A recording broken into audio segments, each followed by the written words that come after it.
Hi friends, तो मैं हूं चंदन और फिर से आपके बीच हाजिर हूं। और अभी तक हमने इलेक्ट्रोस्टैटिक में चार्जेस और उसकी प्रॉपर्टीज के बारे में पढ़ा। आज हम पढ़ने जा रहे हैं एक बहुत ही इंपॉर्टेंट लॉ जिसको बोलते हैं Coulomb's law. Okay, so what is Coulomb's law वो हम सीखेंगे। और ये इसको दिया था चार्ल्स कूलम ने। उन्होंने बेसिकली दो चार्जेस के बीच में लगने वाले फोर्सेस की स्टडी। दो चार्जेस के बीच में लगने वाला, मान लो हम आपके पास दो चार्ज है भैया। तो उनका कहना था कि मान लो दो चार्ज है, दोनों पॉइंट चार्ज की जिक्र कर रहा हूं मैं।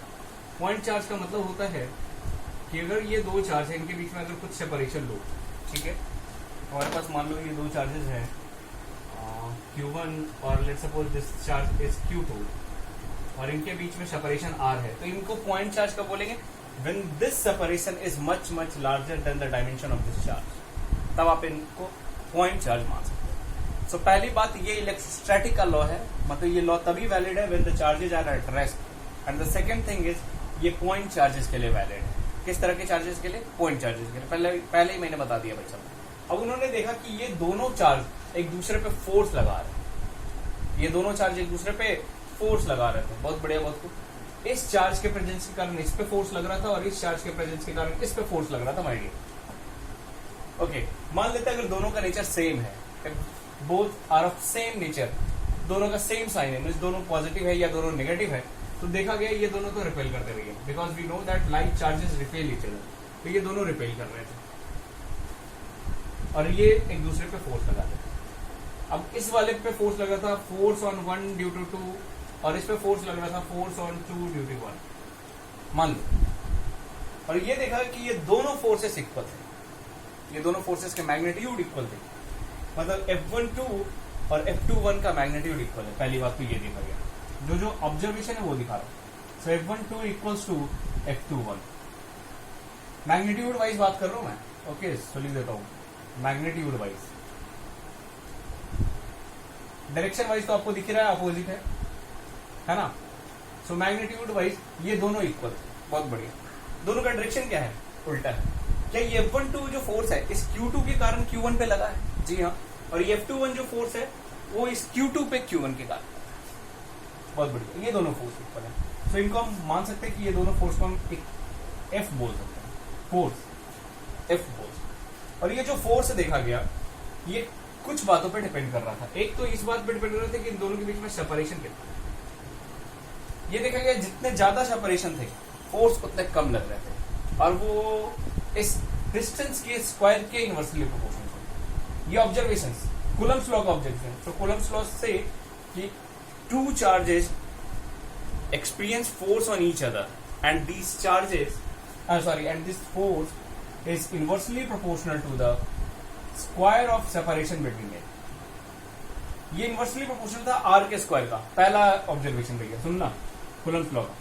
सेकंड बोलता है ये जो फोर्स का मैग्नीट्यूड है this is directly proportional to the product of charge value. जो चार्ज है उनके प्रोडक्ट के डायरेक्टली प्रोपोर्शनल ये फोर्स। ये दो बेसिक ऑब्जर्वेशन थे। तो जब इन दोनों को कंबाइन करोगे, combining 1 and 2, so you will get F is directly proportional to Q1 Q2 by R square. इसमें कोई बड़ा बात है, कोई रॉकेट साइंस नहीं है। और अगर मैं इस प्रोपोर्शनल साइन को हटाऊं तो I should write F is equal to some constant into Q1 Q2 by R square. This is actually electrostatic force की चर्चा कर रहा हूँ। F लिखो तो ज्यादा अच्छा है। इलेक्ट्रोस्टैटिक फोर्स की बात किसके लिए? दो पॉइंट चार्जेस के बीच। तो दो पॉइंट चार्जेस के लिए मैग्नीट्यूड वाइज बता रहा हूं। अभी तो मैंने डायरेक्शन की चर्चा ही नहीं की है, वेक्टर फॉर्म पे पढ़ेंगे कूलम्स लॉ का। अभी पहले मैग्नीट्यूड वाइज समझते हैं कि दो चार्जेस के बीच में लगने वाला फोर्स, लगने वाला बल, उनके बीच के सेपरेशन के स्क्वायर के इनवर्सली प्रोपोर्शनल होता है। एंड सेकेंड, उन चार्जेस के प्रोडक्ट के डायरेक्टली प्रोपोर्शनल। उससे एक लॉ निकल जाए। ये बेसिकली कूलम्स लॉ का एक रिजल्ट है। अब ये जो K कांस्टेंट है इसको बोलते हैं इलेक्ट्रोस्टैटिक कांस्टेंट। कौन सा कांस्टेंट भैया? Electrostatic constant. और इसका जो वैल्यू होता है वो होता है 9 × 10⁹ इन SI यूनिट सिस्टम। अगर SI यूनिट सिस्टम रखोगे तो इस फोर्स का यूनिट क्या होगा? न्यूटन, डिस्टेंस का मीटर एंड चार्ज का कूलम। तो बताओ इस K का यूनिट क्या होगा? खुद ही बताओ। ये न्यूटन है साहब, ये इधर आएगा था न्यूटन मीटर स्क्वायर पर कूलम स्क्वायर। Very good. तो आएगा न्यूटन मीटर स्क्वायर पर कूलम स्क्वायर। तुम्हें थोड़े समझ में आया? अरे आया, बहुत बढ़िया, बहुत को पास समझ में आया। सो दिस के इज नथिंग बट 9 इंटू 10⁻⁹। ये वैल्यू याद रखना। थोड़ा सा और इस के बारे में चर्चा करूं तो इस के को और लिखा जा सकता है 1/4πε0 and this ε0 is known as permittivity of the free space. इसको क्या बोलते हैं? Permittivity of the free space. मैं लिखता हूं ε0 is known as permittivity of free space और वैक्यूम और air. Permittivity of free space, ये ε0। अब देखो यहां से अगर 4π पता है तो 4π इंटू समथिंग 9 इंटू 10⁻⁹ करोगे तो 1/ε0 मिलेगा, और उसको उल्टा करोगे तो ε0 मिलेगा। और इसका जो वैल्यू होता है वो होता है माय डियर 8.85 इंटू 10⁻⁻12। इसका यूनिट क्या होगा ε0 का? इसका जस्ट उल्टा। तो इसका यूनिट होता है न्यूटन मीटर स्क्वायर पर कूलम स्क्वायर, इसका होगा coulomb square per newton per metre square.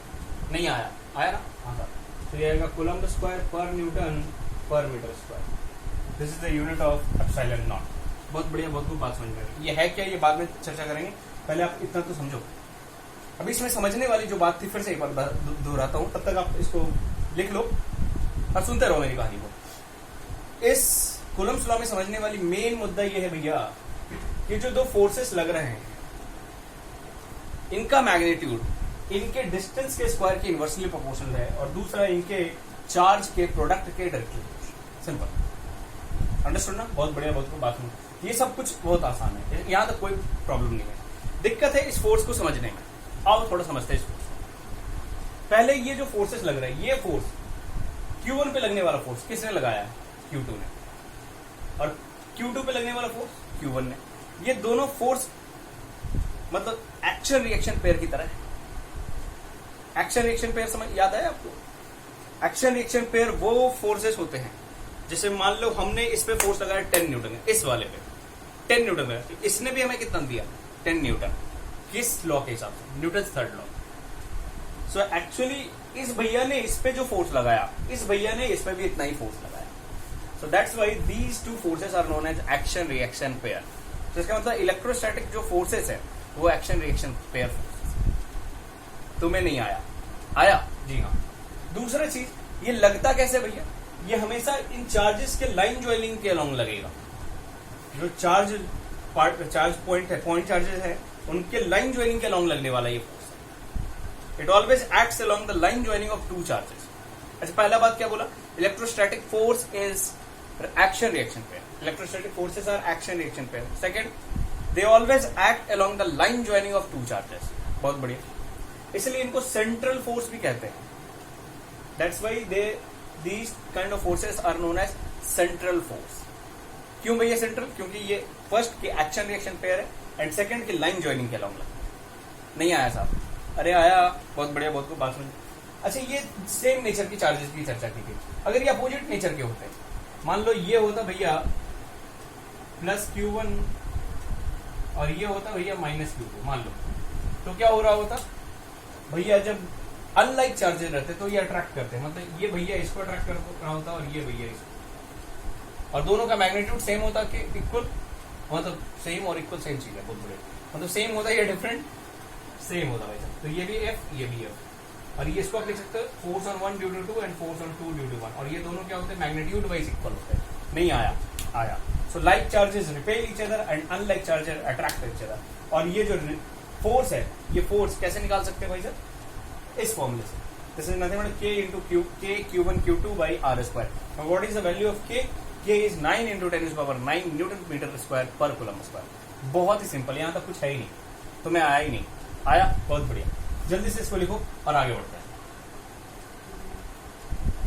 सो मैंने अभी तक बताया कि इलेक्ट्रोस्टैटिक फोर्सेस जो होता है वो एक्शन रिएक्शन पेयर होता है, और वो हमेशा चार्जेस के लाइन ज्वाइनिंग के अलोंग लगता है। That's why they are known as central force. ठीक है भैया, बहुत बढ़िया, बहुत को बात समझ में आ गई।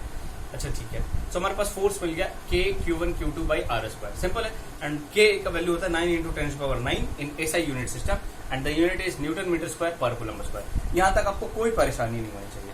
अब जैसे ऐसे सिंपल क्वेश्चन आ जाए तो करना बहुत आसान है। मान लो ऐसा एक क्वेश्चन दे दूं मैं, बहुत ही सिंपल सा क्वेश्चन है साहब। मान लीजिए यहाँ पे एक चार्ज है और यहाँ एक चार्ज है, मान लीजिए 1 कूलम का है और ये भी भैया 1 कूलम का है, and the separation between them is, let's suppose separation between them is 1 metre, बहुत ज़्यादा ले लिया, चलो 1 सेंटीमीटर ले लेता हूँ। Separation between them is 1 centimetre. Find the forces acting on charge 1 due to charge 2। इसको बोलता हूँ Q1 और इसको बोलता हूँ Q2। Question is find the force exerted on charge 1 due to charge 2। बहुत ही आसान है साहब, कुछ करना ही नहीं है। अरे क्या करना है, सॉल्यूशन आ जाओ भाई, खुद ही कर लो। कौन सा लॉ यूज करने वाले, कूलम्स लॉ।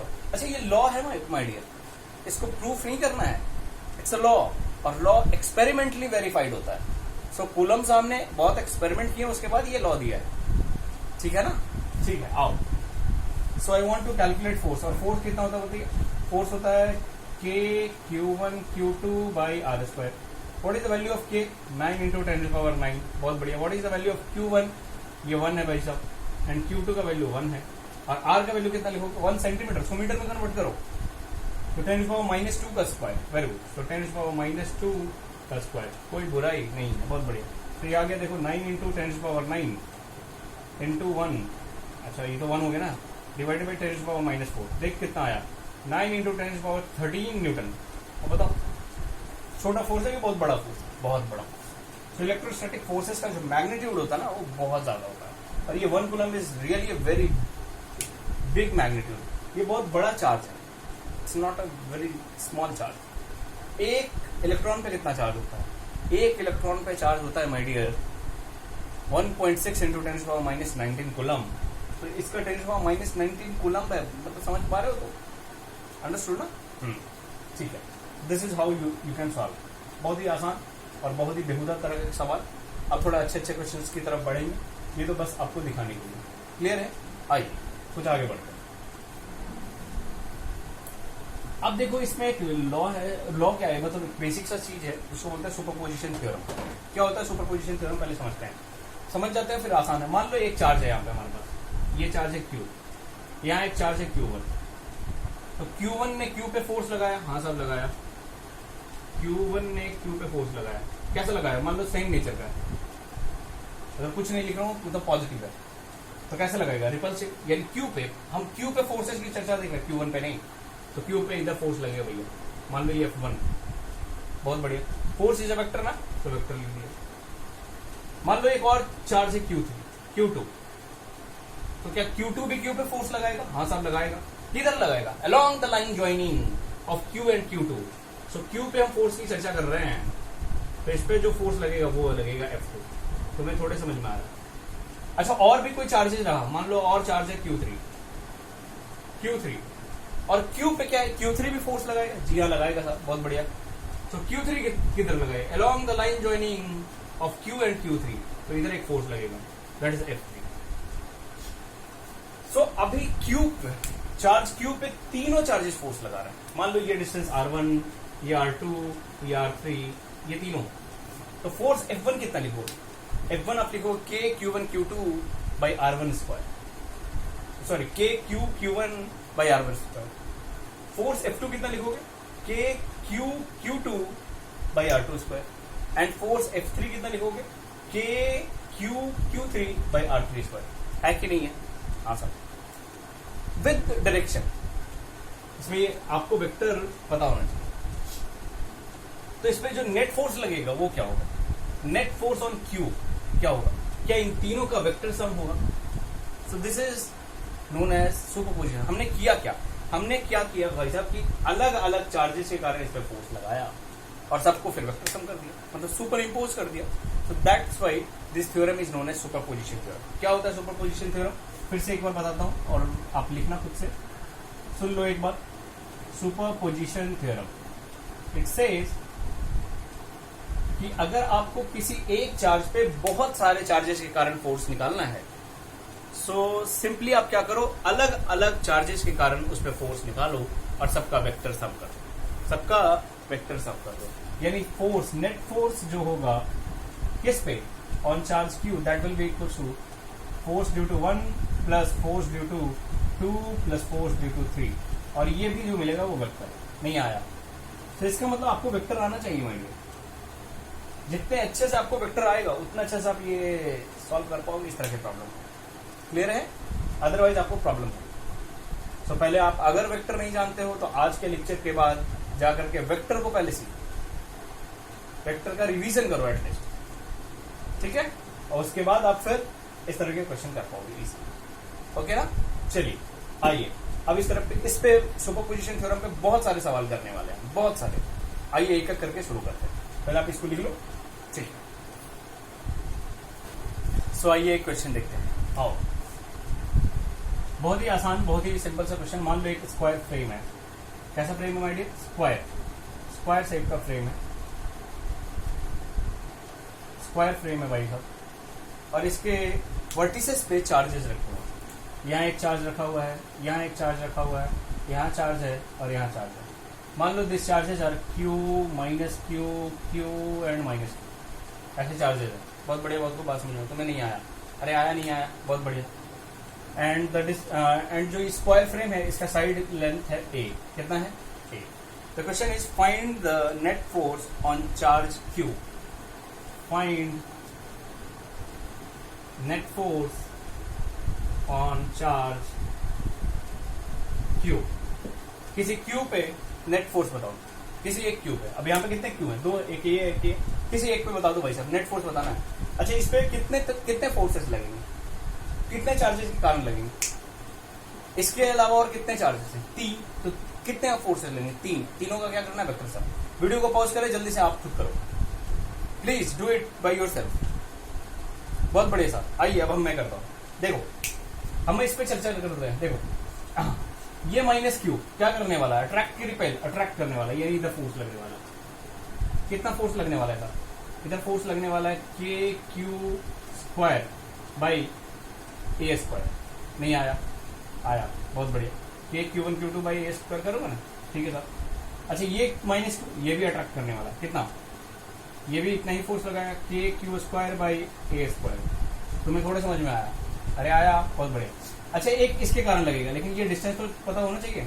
ये डिस्टेंस है कितना? This distance is √2a। अरे है ना? तो ये किधर? अच्छा, ये अट्रैक्ट करेगा, रिपेल करेगा? रिपेल करेगा इधर। तो ये इधर लगाएगा भाई साहब। कितना लगाएगा? के क्यू स्क्वायर बाई √2a का स्क्वायर, तो 2a स्क्वायर। तुम्हें थोड़े समझ में आया? तो देखो, एक पॉइंट पे 3 फोर्सेस लग रहे हैं। इधर लग रहा है कुछ इधर लग रहा है और कुछ इधर लग रहा है। नहीं आया? तीनों का क्या करना है आपको? रिजल्टेंट निकालना आता है ना, तो रिजल्टेंट निकालो, दैट इज द आंसर। अच्छा साहब, ये फोर्स है कितना? मान लो इसको बोलता हूँ F, तो ये भी कितना? ये भी F। तो ये कितना साहब? ये Q square by a square को F बोल रहे हो, तो इसको क्या बोलोगे? F/2। अरे बोलोगे ना? हाँ साहब। F किसको बोल रहा हूँ? के Q square by a square को, सिंपल करने के लिए। बहुत बढ़िया।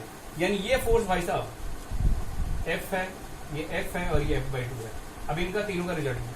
अच्छा, मेरे को बताओ ये एंगल कितना होगा? ये एंगल क्या 45 होगा? देखो, ये 45 है ना। हाँ, दिस एंगल इज 45 डिग्री। ये एंगल भी 45 होगा।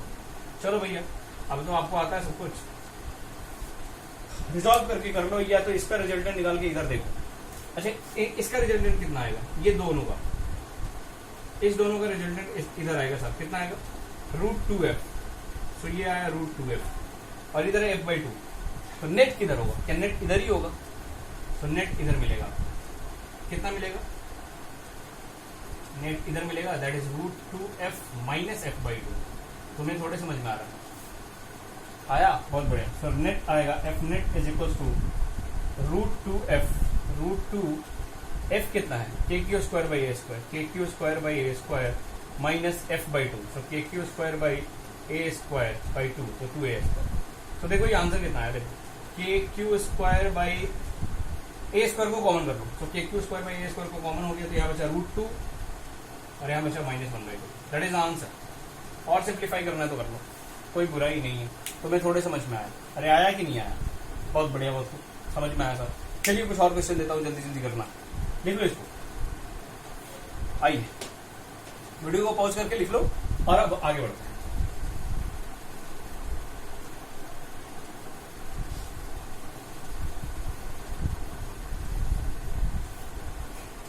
चलिए, अरे बच्चों वाला सवाल। मान लीजिए हमारे पास ऐसे एक इक्विलैटरल ट्रायंगल है। कैसा ट्रायंगल है भाई साहब? इक्विलैटरल ट्रायंगल है। इक्विलैटरल ट्रायंगल है और इनके वर्टिसेस पे चार्जेस रखेंगे, इनके वर्टिसेस पे चार्जेस है माय डियर, यहाँ Q और यहाँ है भैया -Q। क्लियर है? बहुत बढ़िया। Question is find the net force on charge -Q और ये सेपरेशन A है, मतलब साइड कितना है ट्रायंगल का? A। खुद से करना है, वीडियो को पॉज करो, क्वेश्चन लिख देता हूँ। Find net force on -Q पे निकालना है, जल्दी खुद से करो, वीडियो को पॉज करें, खुद से करें। चलिए आइए मैं करता हूँ, आ जाओ भैया। ये वाला -Q पे चाहिए ना, तो इसको देखो, -Q ये Q है, अट्रैक्ट की repel, attract, so this will attract, okay. कितने से साहब? KQ² by A² से। नहीं आया? आया। अच्छा इधर ये भी अट्रैक्ट, कितने से? ये अट्रैक्ट करेगा साहब KQ² by A²। दोनों के बीच में एंगल कितना है? 60 डिग्री। अरे इक्विलैटरल एंगल है, क्या नेट फोर्स नहीं निकाल सकते? नेट फोर्स बताओ भाई साहब, नेट फोर्स होता है। अच्छा ये भी F है क्या? हाँ, और ये भी कितना है? F। जब एंगल पता हो थीटा मान लो, और आपको वेक्टर सम करना तो होता है √A² + B² + 2AB cos theta, वही काम करना है।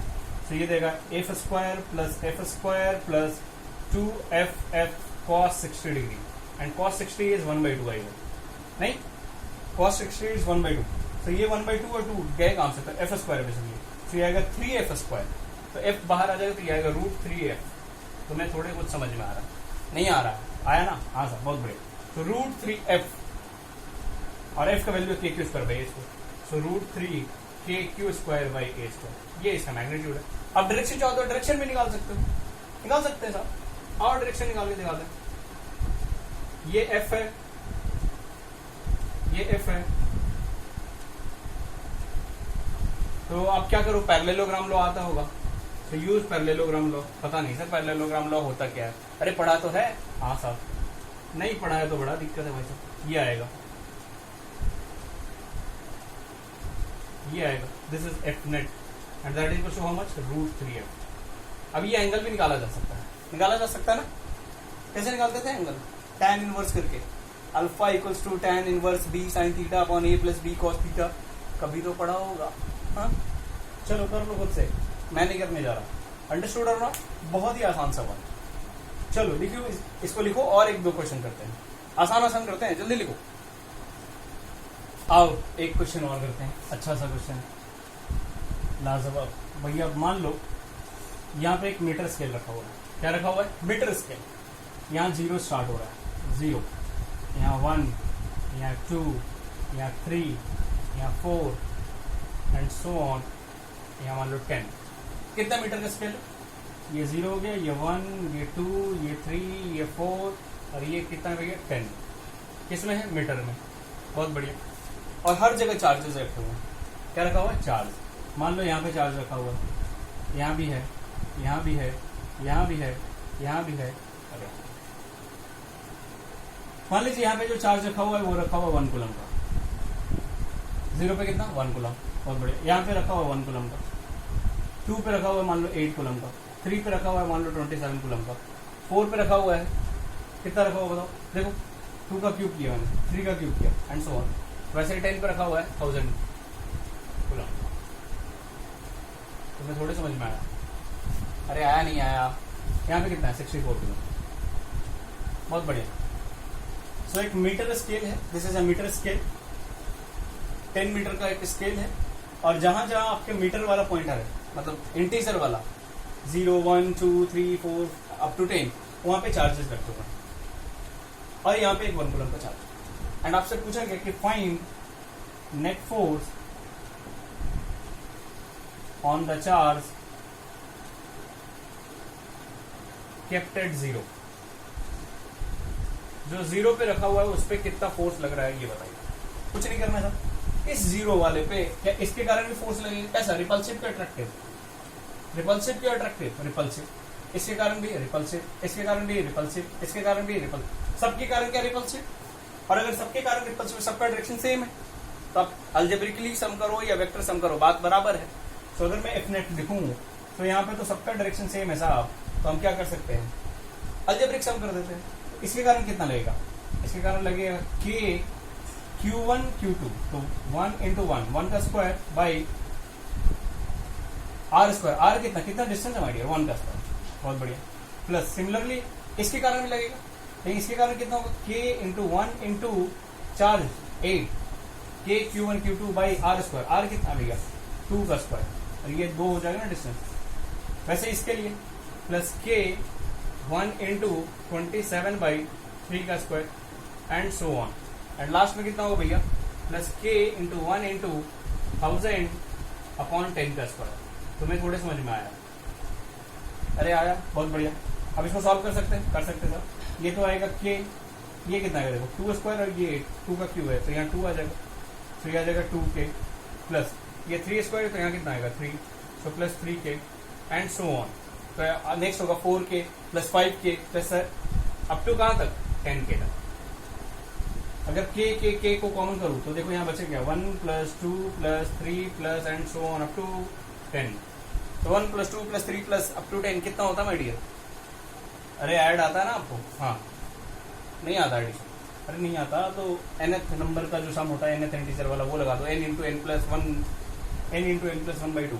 अरे होता है ना? हाँ, n कितना था, k इंटू n कितना 10 इंटू n प्लस 1 11/2, तो ये आया 5, ये आया 55, सो 55k, और k का वैल्यू कितना था 9 इंटू 10⁹, तो आएगा 55 इंटू 9 इंटू 10⁹ कूलम। अब इसको सॉल्व कर लो, अब इसको भी मैं सॉल्व करूँ क्या? अंडरस्टूड और not? This is how the will get the answer. तो सॉल्व कर लो, आंसर लिख लो। समझ में आया? बहुत बढ़िया, बहुत ही आसान सवाल। अरे आसान है ना? जल्दी लिखो, एक और क्वेश्चन देते हैं। 1-2 होमवर्क देते हैं, आप पहले करिएगा, और उसके बाद हम अब सॉल्व करेंगे पिछले वीडियो में जो 2 क्वेश्चन दिए थे उनके आंसर दूंगा। ठीक है, पहले एक होमवर्क देता हूँ। क्वेश्चन क्या माइडियर? मान लो आपके पास एक हेक्सागन है। क्या भैया? हेक्सागन, ऐसा हेक्सागन है, बहुत बढ़िया।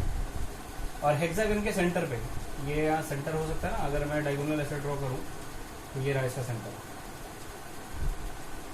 मान लीजिए इसके सेंटर पे एक चार्ज है Q। कितना चार्ज है? Q। The side length of hexagon is A, और मान लीजिए इसके वर्टिसेस पे भी चार्जेस है, लेकिन चार्जेस कुछ इस तरह से माइडियर। कैसे है भैया? देखो, समझना, चार्जेस ऐसे हैं भाई साहब। मान लो यहाँ Q है, यहाँ माइनस Q है, यहाँ Q है, यहाँ माइनस Q है, यहाँ Q है, यहाँ minus Q। These are charges. You have to find the net force. Find net force on charge kept at center. On charge kept at center. This is homework for you. इसको आप try करिएगा, बहुत ही आसान है। This is homework. ठीक है, अब हम करेंगे असाइनमेंट प्रॉब्लम। तो आप इसको होमवर्क लिख लो, अब करते हैं असाइनमेंट प्रॉब्लम। आइए, सो आइए असाइनमेंट प्रॉब्लम करते हैं। ठीक है, सो पहला प्रॉब्लम ये था कि can 2 similarly charge bodies attract each other. बड़ा इंटरेस्टिंग क्वेश्चन है। Can 2 similarly charge body, similarly charge कहने का मतलब है कि लाइक चार्जेस जिन पे एक ही तरह के चार्जेस है, क्या वो एक दूसरे को अट्रैक्ट कर सकते? तो हमने पढ़ रखा है कि जो 2 लाइक चार्जेस होते हैं वो हमेशा रिपेल करते हैं और अनलाइक चार्जेस अट्रैक्ट करते हैं। लेकिन अगर सिमिलरली चार्ज बॉडीज होगा तो क्या अट्रैक्ट कर सकता है? द क्वेश्चन सेज, क्या ये अट्रैक्ट कर सकते हैं? और if yes then how, and if no then why? So the answer is yes, 2 similarly charge bodies can attract each other. But how sir? So let's see. बड़ा interesting और बहुत मजेदार है, अच्छा सवाल है, सुनो और अच्छे से समझना प्लीज, क्योंकि ये इतना आसान नहीं है। मैं सिखा रहा हूं। मान लो हमारे पास 2 बॉडीज हैं, अभी दोनों को दूर दूर रखा हूं, मान लो दूर दूर अभी है, ठीक है। फिर जब पास पास लाऊंगा तो दिखाऊंगा क्या क्या। और मान लो दोनों पे चार्जेस है, इस पे एक पॉजिटिव चार्ज है भैया और इस पे 2 पॉजिटिव चार्ज है, कोई बुराई नहीं है। इस पे एक पॉजिटिव चार्ज है, इस पे 2 पॉजिटिव चार्ज है, तो दोनों बॉडी पे सेम चार्ज, सिमिलर चार्जेस हैं, मतलब एक ही तरह के चार्ज हैं या डिफरेंट, सिमिलर काइंड के चार्ज, लाइक चार्ज। अब दोनों को मैं पास पास ला रहा हूँ, क्या कर रहा हूँ? अट्रैक्ट कर रहा है, रिपेल कर रहा है, उसके लिए लाना पड़ेगा ना वैसा। तो जैसे ही दोनों को पास पास ला रहा है, देखो ये बॉडी 1 को लाया, ये बॉडी 1 है, ये बॉडी 2 है, समझना, बॉडी 1 को लाया और ये बॉडी 2 को लाया, बहुत बढ़िया। बॉडी 1 पे कितना चार्ज है माय डियर? बॉडी पे 1 पे 1 है और बॉडी 2 पे 2 है, कोई बुराई नहीं है। समझ में आया? ठीक है सर। अच्छा समझना, अब यहां पे बड़ा इंटरेस्टिंग होगा क्या, जब दोनों बॉडी को पास लोगे तो दोनों इंडक्शन शो करेंगे, क्या करेंगे, इंड्यूस करेंगे कुछ नहीं। इस एक पॉजिटिव चार्ज के कारण क्या इस पे एक नेगेटिव आना चाहेगा, हाँ सब आना चाहेगा। तो इस पे जब एक नेगेटिव आएगा तो कहां से आएगा, कहीं से इलेक्ट्रॉन मूव करके इधर आया होगा, इधर एक पॉजिटिव आ गया होगा, नहीं आया, आया सर बहुत बड़े। अब इस पे क्या होगा भैया, इस पे दो पॉजिटिव चार्जेस थे, इस पे दो निगेटिव आना चाहेगा, तो इस पे दो निगेटिव आएगा। तो दो निगेटिव आया कहां से, कहीं से तो दो इलेक्ट्रॉन मूव करके आया होगा। क्लियर है, बहुत बढ़िया, बहुत बात। अब खुद ही समझो ना यार, एक पॉजिटिव और एक निगेटिव, क्या ये न्यूट्रल करेंगे एक दूसरे को, कर देंगे। और ये एक पॉजिटिव एक निगेटिव, क्या ये एक दूसरे को न्यूट्रल करेंगे, हाँ सब करेंगे। एक पॉजिटिव और एक नेगेटिव दोनों के एक दूसरे को क्या कर देंगे, न्यूट्रल। न्यूट्रल मतलब हटा दो इनको, हटा रहा हूं, ठीक है, एक्चुअली ये है लेकिन न्यूट्रल कर दिया इन्होंने, इनका इफेक्ट न्यूट्रल है, इनका भी इफेक्ट न्यूट्रल है, बहुत बढ़िया बढ़िया। अब जैसे ही इफेक्ट न्यूट्रल हो गया, अभी खुद समझ लो, ये नेगेटिव और ये पॉजिटिव क्या करेंगे, ये नेगेटिव और ये पॉजिटिव क्या अट्रैक्ट करेंगे, हाँ सर। और ये पॉजिटिव रिपेल करेंगे, ये नेगेटिव ये पॉजिटिव अट्रैक्ट करेंगे। अब समझने वाली बात, दोनों बॉडी यहां ये वाली दूरी अट्रैक्शन की और ये वाली दूरी ये मान लो, चाहे ये मान लो रिपल्शन की, अरे है ना। आप मेरे को बताओ, अभी हमने पढ़ा है कूलम्स लॉ के हिसाब से the force is inversely proportional to distance का स्क्वायर। जितना ज्यादा डिस्टेंस बढ़ता जाएगा क्या फोर्स घटता जाएगा, यानी अट्रैक्शन ज्यादा होगा कि रिपल्शन ज्यादा होगा। डिस्टेंस बढ़ने से फोर्स घटेगा, डिस्टेंस बढ़ने से फोर्स घटेगा एज पर कूलम्स लॉ। तो इसकी दूरी बहुत ज्यादा है, इसकी दूरी कम, सो अट्रैक्शन ज्यादा होगा कि रिपल्शन ज्यादा होगा, attraction. So the net effect क्या होगा, दोनों बॉडी अट्रैक्ट करेंगे। ओहो, एक्चुअली इनिशियली कैसे थे, दोनों सिमिलर काइंड के चार्जेस थे। या नेगेटिव पॉजिटिव तो इंडक्शन के कारण आया साहब, नहीं आया, आया। So two similar kind of bodies can attract each other, but two point charges, two like point charges always repel. अगर पॉइंट चार्ज की बात होगी और वो दोनों लाइक होंगे तो रिपेल ही करेंगे, बट अगर बॉडी होंगे तो अट्रैक्शन शो कर सकते। समझ में आया, बहुत बढ़िया, तो बहुत इंटरेस्टिंग क्वेश्चन, मजा आया, बहुत बढ़िया। आ जाओ, अब आते हैं क्वेश्चन नंबर 2 पे, जल्दी से आइए, बहुत ही अच्छा क्वेश्चन है वो भी। व्हाट इज क्वेश्चन नंबर 2, आओ पढ़ते हैं।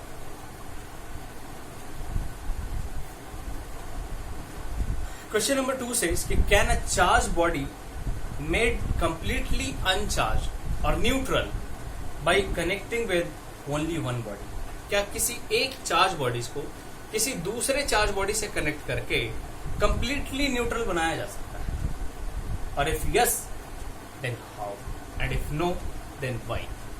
पहले इस बात को समझते हैं, फिर मजा आएगा। मान लो आपके पास एक चार्ज बॉडी है, ऐसे मान लो एक चार्ज बॉडी है, चार्जेस है, चलो एक मेटल की बॉडीज है तो मेटेलिक चार्जेस मान लो तो ये आउटर सरफेस पे होंगे। अरे मेटल पे चार्जेस कहाँ रहते हैं, आउटर सरफेस पे रहते हैं, बहुत बढ़िया। अब इसको कोई एक दूसरे बॉडी से कनेक्ट कर रहा है, मान लो कंप्लीटली अनचार्ज बॉडी, और इस पे चार्ज है Q, इस पे टोटल चार्ज कितना है Q। और जब इनको कनेक्ट करता हूं, आओ जब इनको क्या करूं, कनेक्ट करता हूं, कनेक्ट किया, तो जैसे ही कनेक्ट करूंगा यहाँ चार्जेस क्या इसमें कुछ जाने लगेंगे, वेरी गुड। तो आफ्टर कनेक्शन इस पे चार्ज कितना बचेगा, Q/2, और इस पे कितना आएगा, Q/2। अरे आएगा ना, पढ़ चुके हैं हम। आफ्टर कनेक्शन क्या हाफ ऑफ हो जाएगा, अगर सेम इसका रखो तब, किसका, सेम आइडेंटिकल बॉडी रखो तब।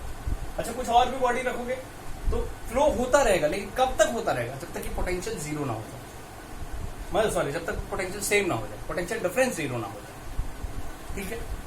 तो ये बड़ा मुश्किल सवाल है सर, कैसे कर सकते कि सारा का सारा चार्ज चला जाए, सारा का सारा चार्ज जाने के लिए तो प्रॉब्लम हो सकता है ना। अभी देखो, चलो मान लो इसको अभी आइडेंटिकल नहीं रख के कुछ और रखते, कुछ और शेप का, और कुछ और बड़ा रखते, छोटा रखते, कुछ भी रखते, अभी समझना इस बार।